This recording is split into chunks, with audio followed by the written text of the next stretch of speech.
आप देख रहे हैं जिंदगी एक सच।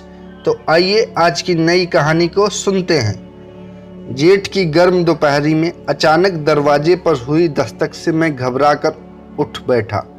सोचा, इस तन को चीर देने वाली लू भरी दोपहरी में कौन है जिसने मेरे दरवाजे पर दस्तक दी है।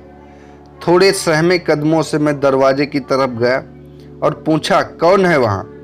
पर उस तरफ से कोई जवाब ना पाकर मैं समझ गया कि वही पड़ोस के शरारती बच्चे होंगे जो दरवाज़ा पीटकर भाग गए होंगे। और फिर मैं कमरे में जाकर अपने ख्यालों में गुम हो गया।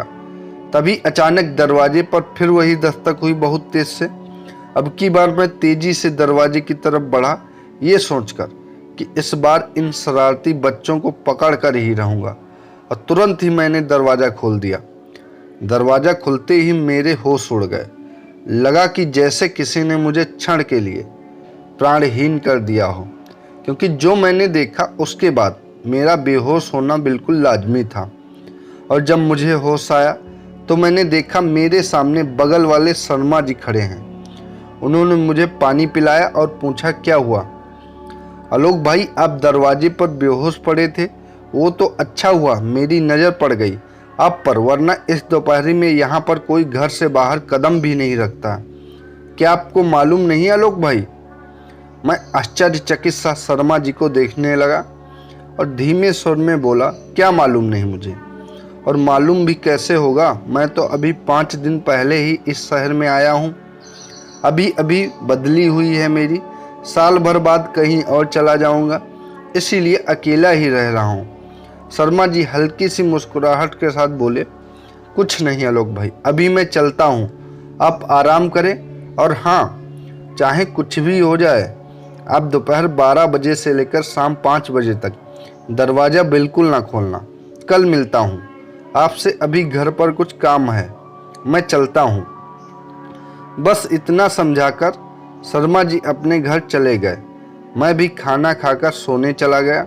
पता ही नहीं कब रात हो गई शर्मा जी से बात करते हुए। रात में बिस्तर पर लेटे लेटे मैं खुद को समझा रहा था कि जो घटना दोपहर में हुई वो बस मेरा वहम था, पर डर से मैं अभी भी अंदर सा सहमा हुआ था। नींद भी आंखों से ओझल हो चुकी थी। डर था या वहम, इसी कसमकस में सहमा सा मैं अपने ही बिस्तर पर सिमटा जा रहा था। सोच रहा था कि किसी को बताऊं या नहीं कि दोपहर को क्या हुआ मेरे साथ, जो आंखें बंद करते ही वो मंजर सामने आ जाता है और मैं डर से कांपने लगता हूँ। रह रहकर शर्मा जी की बात भी दिमाग में घर कर रही थी कि क्यों शर्मा जी ने मुझे हिदायत दी थी कि दोपहर को दरवाज़ा नहीं खोलना है। ऐसा क्या है इस शहर में? क्यों इस शहर के लोग दोपहर को घर से बाहर नहीं निकलते हैं? मैं सोच ही रहा था कि मेरे दाएं कान में कुछ फुसफुसाहट सी हुई। मैं सहम सा गया और फिर वही हलचल बाएं कान में महसूस की, और उसके बाद सामने की दीवार पर नजर गई। मेरे होश उड़ गए। देखते ही देखते मेरी अपनी परछाई एक भयानक विकराल काली परछाई में बदलने लगी। चेहरा इतना डरावना कि आदमी दिन के उजाले में देख ले तो बेहोश हो जाए। ये तो काली अंधियारी अमावस की रात थी, जो एक भयानक काली परछाई ही थी और कुछ नहीं। ना कोई भूत प्रेत, ना जिन, ना चुड़ैल। देखते ही देखते मंजर बदल गया। मेरी अपनी परछाई अब मेरी नहीं रही, वो मुझसे जुदा हो चुकी थी और मैं ये सब देखते देखते बेहोश हो चुका था। सुबह सुबह दरवाजे की दस्तक से मेरी बेहोशी टूटी और मैं घबरा कर उठा। सबसे पहले मेरी नज़र मेरी परछाई पर गई। देखकर दिल को तसल्ली सी हुई, परछाई मेरे साथ ही है। रात की बात को मैं एक भयानक सपना समझकर भूलना चाह रहा था, परंतु वो मंजर इतना भयानक था कि उसको जिंदगी भर भुला पाना नामुमकिन था। खैर, मैं दरवाजे की तरफ गया। जैसे ही दरवाज़ा खुलने वाला था, मेरे दिमाग में शर्मा जी की बात घूमने लगी और मेरी नज़र घड़ी पर गई। मैंने समय देखा और राहत की सांस ली। घड़ी में सुबह के 10 बजे थे। और फिर तभी बाहर से आवाज़ आई, आलोक भाई, दरवाज़ा खोलो, मैं तुम्हारा पड़ोसी शर्मा जी। फिर भी मैंने बिना देरी किए तुरंत दरवाज़ा खोल दिया। शर्मा जी ने पूछा, सब ठीक तो है?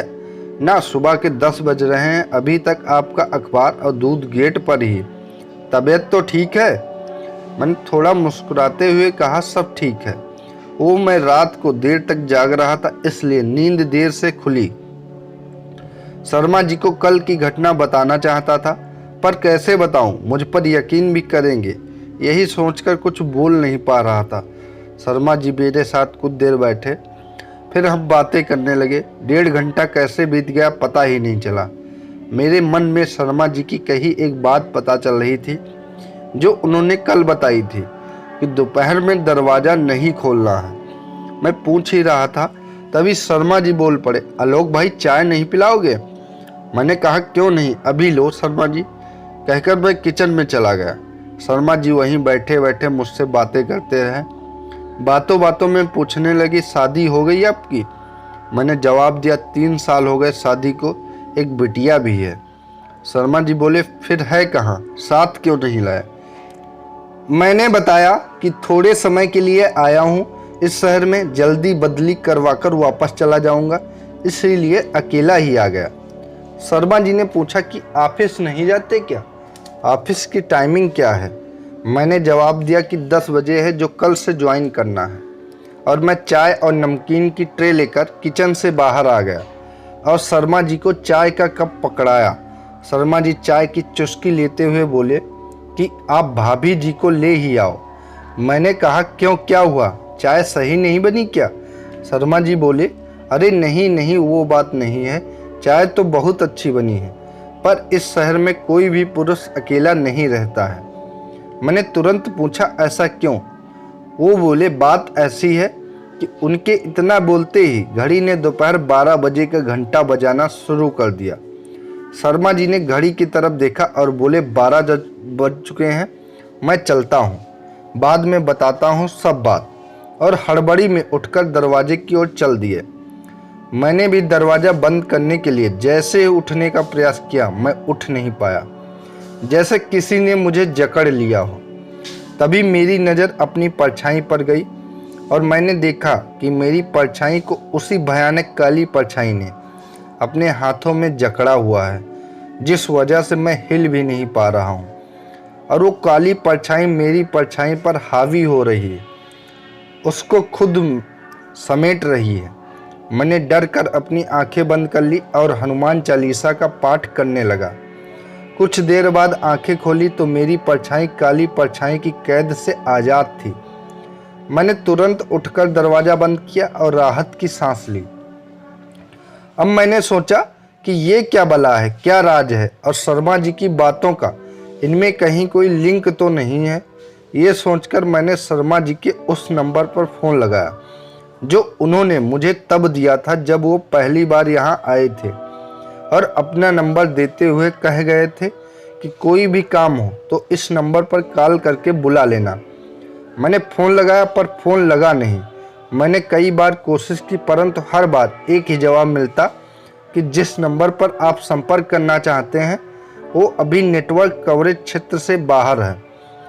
आखिर में मैंने सोचा चलो बाद में बात कर लूँगा और अपने कमरे में जाकर सो गया। शाम को फिर दरवाजे पर दस्तक होती है, क्योंकि अब शाम के 6 बज चुके थे। तो मैंने बेझिझक दरवाज़ा खोल दिया और सामने शर्मा जी को पाकर खुश हो गया और सोचा आज नहीं जाने दूंगा, सारे राज जानकर ही रहूँगा। शर्मा जी अंदर आए और हम दोनों सोफे पर बैठकर बातें करने लगे। मैंने पूछ लिया, शर्मा जी आपका नंबर बहुत मिलाया पर लग नहीं रहा। उन्होंने कहा कि नेटवर्क प्रॉब्लम बहुत है यहाँ पर, इसीलिए अक्सर ऐसा होता है। फिर मैंने कहा, खैर छोड़िए ये बातें कि 2 दिन से आप मुझे जो सलाह दे रहे हैं कि दोपहर में दरवाज़ा मत खोलना, अकेले मत रहना, इन सब के पीछे क्या राज है? शर्मा जी बोले, बताता हूँ, सुनो। ये शहर शापित है, कोई यहाँ रहना नहीं चाहता है, क्योंकि इस शहर पर एक भयानक काली परछाई का साया है। इस कारण से कोई शहर छोड़कर जा नहीं सकता। जो शहर छोड़ेगा उसको अपना शरीर छोड़ना पड़ेगा, ऐसा श्राप है। मैंने पूछा, एक काली परछाई है क्या चीज़ और ये श्राप क्यों है? शर्मा जी बोले कि कई सालों पहले शहर बहुत सुंदर था, इस पर कोई श्राप नहीं था, परंतु कुछ ऐसा हुआ कि शहर श्रापित हो गया। मैंने पूछा, ऐसा क्या हुआ, क्या राज है, खुलकर बताएं। शर्मा जी बोले, शहर में एक विधवा महिला थी जो लोगों के घरों में काम करके अपना गुजारा करती थी। उस पर कई बार घरों में चोरी करने के इल्जाम भी लगे, पर कुछ साबित नहीं हो पाया। फिर उस पर इल्जाम लगा कि ये पुरुषों को वश में करने के लिए तंत्र मंत्र भी करती है। ये एक डायन है। शहर को लोगों ने बाहर से एक बड़े तांत्रिक को बुलाया। उसने उस औरत की परछाई को एक आईने में कैद कर दिया। बताते हैं कि ऐसा करने से उसकी शक्ति कम हो गई और फिर उस औरत को चौराहे पर बांधकर डायन करार देकर जला दिया गया। मरते समय उसने शहर को श्राप दिया कि मेरी काली परछाई सदा इस शहर पर मंडराती रहेगी और जो भी पुरुष अकेला होगा वो ही मेरा शिकार होगा। ये सारी घटना जेठ की दोपहरी में हुई थी, इसलिए ये समय सबसे खतरनाक माना जाता है। आईना शहर से बाहर ले जाते समय गिरकर टूट गया, जिससे उसकी काली परछाई आज़ाद हो गई। एक काली परछाई जेठ की दोपहरी में मुख्य द्वार से प्रवेश करती है और अमावस्या की रात को पुरुष की परछाई को जकड़ा शुरू कर देती है और हर दिन पुरुष की परछाई का आयाम घटने लगता है और 14वें दिन पुरुष की पूरी परछाई गायब हो जाती है, हमेशा हमेशा के लिए। और 15वें दिन यानी कि पूर्णिमा की रात को उसकी मृत्यु निश्चित है। जब ये 101 परछाइयों को अपने कब्जे में ले लेगी तो उन सब की आत्मा भी इसमें मिल जाएगी और फिर ये बहुत शक्तिशाली हो जाएगी। कहते हैं फिर वो डायन फिर से जिंदा हो जाएगी। मैंने पूछा, इस काली परछाई से बचने का, इसको खत्म करने का कोई उपाय नहीं है क्या? शर्मा जी बोले, उपाय है। बचाव के लिए अपने साथ सरसों के दाने रखो। उसकी महक ये काली परछाई सहन नहीं कर सकती, क्योंकि तांत्रिक ने इसको जब आईने में कैद किया था तब आईने को सरसों के दानों से ही ढका था। और अगर इस परछाई पर पूर्णिमा के चांद की रोशनी पड़ जाए तो ये काली परछाई भस्म हो जाएगी, और अगर मृत्यु हो जाए तो जीवन पाने का एक उपाय और भी है। मैंने पूछा, वो क्या? शर्मा जी बोले, अगर तुम्हारी मृत्यु हो जाती है तो मृत्यु के बाद तुम खुद इस शहर और काली परछाई की कहानी के सारे राज बिल्कुल सही सही कुछ छुपाए किसी ऐसा व्यक्ति को सुना दो जिस पर काली परछाई का साया हो, वो भी अमावस्या के दूसरे दिन। फिर तुम्हें जीवन और तुम्हारी परछाई वापस मिल जाएगा। ऐसा सुना है मैंने। इतना कहकर शर्मा जी बोले, अब मैं चलता हूँ। और वो उठकर चल दिए। मैंने भी दरवाज़ा लगाया और तुरंत किचन से मुट्ठी भर सरसों के दाने लेकर लेट गया। और अब सब कुछ साफ हो चुका था। उस अमावस की दोपहर को दरवाजे पर वही काली परछाई दिखी थी। ये सोचते सोचते मेरी नज़र परछाई पर गई और क्या देखता हूँ, मेरी परछाई का आयाम घटकर आधा रह गया। मैं घबरा गया, अब क्या होगा? आज तो दूसरा दिन है। उन्होंने आज ही सब कहानी क्यों बताई? आज क्यों आए हो? वो पहले ही दिन सब कुछ क्यों नहीं बताया? ये सोच ही रहा था, तभी याद आया कि मैंने आज तक शर्मा जी की परछाई तो देखी ही नहीं। अब मेरा डर 7वें आसमान पर था। डरते डरते मैंने हनुमान चालीसा का मनन किया और कब आंख लगी पता ही नहीं चला। ऐसे ही डर के साए में 14वां दिन भी आ गया। मैं रोज अपनी परछाई के आयाम को घटता हुआ देख रहा था। शर्मा जी उस दिन के बाद दोबारा दिखे नहीं। अपनी परछाई पर नजर डाली तो उसका आयाम अब शून्य हो चुका था। बिल्कुल कम हो गई थी परछाई मेरी। मैं घबरा गया। कल पूर्णिमा की रात है और कल मेरी मृत्यु निश्चित है। मैंने हिम्मत बांधी और सोचा, चलो शर्मा जी से उनके घर पर ही मिलकर आता हूँ, वो ही अब कुछ उपाय बता सकते हैं। मैंने उनके घर का दरवाज़ा खटखटाया। एक महिला ने दरवाज़ा खोला। मैंने उनसे पूछा, शर्मा जी हैं? मैंने उनसे पूछा कि शर्मा जी घर पर हैं? वो बोली, आखिरी बार कब मिले थे शर्मा जी से? मैंने कहा, यही 12 दिन पहले। वो रोते हुए बोली, क्यों मजाक करते हो? उनको तो साल भर पहले ही काली परछाई अपने साथ ले गई। काश कि उस समय मैं शर्मा जी को अकेला छोड़कर अपने पीहर न जाती तो वो आज हमारे साथ होते। मैंने कहा, नहीं, मैं सच बोल रहा हूँ। आप अपने शर्मा जी की तस्वीर दिखाएं। कौन से हैं शर्मा जी आपके? फिर मैं अंदर गया। सामने शर्मा जी की तस्वीर थी। उस पर मृत्यु की तारीख लिखी थी और फूलों की माला पड़ी थी। वो बोली, कल इनकी बरसी है। और उनकी तस्वीर की परछाई की ओर इशारा करते हुए कहा, शायद कल ये वापस आ जाएं। मैंने तस्वीर की परछाई को देखा। वो परछाई पूरी हो चुकी थी। पूरी शर्मा जी जैसे दिख रहे थे और मुझको कुटिल हंसी वाले चेहरे से घूर रही थी। महिला बोली, जाओ आलोक भाई, कल की तैयारी करो। काली परछाई तुम्हें लेकर मेरे शर्मा जी को वापस कर देगी। अच्छा हुआ जो उस दिन दोपहर को मैं तुम्हारा दरवाज़ा खटखटाकर वहाँ से चली गई और तुम्हारे दरवाज़ा खोलते ही वो काली परछाई तुम्हारे घर में प्रवेश कर गई।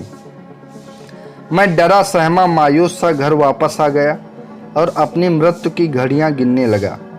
तभी मेरी नज़र अखबार पर पड़ी। उसमें कल होने वाले चंद्र ग्रहण की खबर पढ़कर मैंने सारी योजना बना ली और अगले दिन का इंतज़ार करने लगा। आज पूर्णिमा की रात थी। काली परछाई ने अपना खेल दिखाना शुरू कर दिया था। मेरी परछाई तो अब उसके कब्जे में थी। अब उसे मेरी आत्मा चाहिए थी।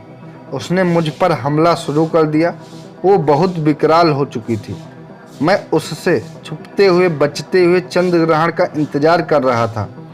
किचन से सरसों के दाने साथ रखे थे मैंने, जिससे वो मेरे नज़दीक नहीं आ पा रही थी, पर उसके प्रहार जारी थे। मेरी नज़रें घड़ी पर थी, कब चंद्र ग्रहण का समय होगा और कब मैं अपने पीछे उसको छत पर ले जाऊंगा, क्योंकि पूर्णिमा के चांद की रोशनी में वो कभी मेरे पीछे नहीं आएगी। और इतने में वो समय आ गया। मैं तेजी से छत की ओर भागा। हड़बड़ाहट में सरसों के दाने मेरे हाथ से गिर गए। मैं जैसे तैसे छत पर पहुंचा। चंद्र ग्रहण हो चुका था। वो भी मेरे पीछे छत पर थी, क्योंकि अब मेरे पास बचाव के लिए सरसों के दाने नहीं थे। तो मुझ पर हावी होने लगी और मेरी आत्मा को मुझसे अलग करने लगी। उसी क्षण चंद्र ग्रहण पूर्ण हुआ और चंद्र की पहली किरण से वो जलने लगी और कुछ ही पल में वो भस्म हो गई। इस तरह मेरी जान भी बच गई और शहर भी श्राप से मुक्त हो गया। और जितने भी लोगों को उसने अपनी कैद में रखा था, शर्मा जी और सभी लोग, उन सभी की आत्माएं उसने छोड़ दी उसकी मृत्यु के बाद और सभी को जीवन दान मिल गया। तो दोस्तों, ये थी आज की कहानी अगर अच्छी लगी हो तो वीडियो को लाइक एंड शेयर करिए और चैनल को सब्सक्राइब करिए। धन्यवाद।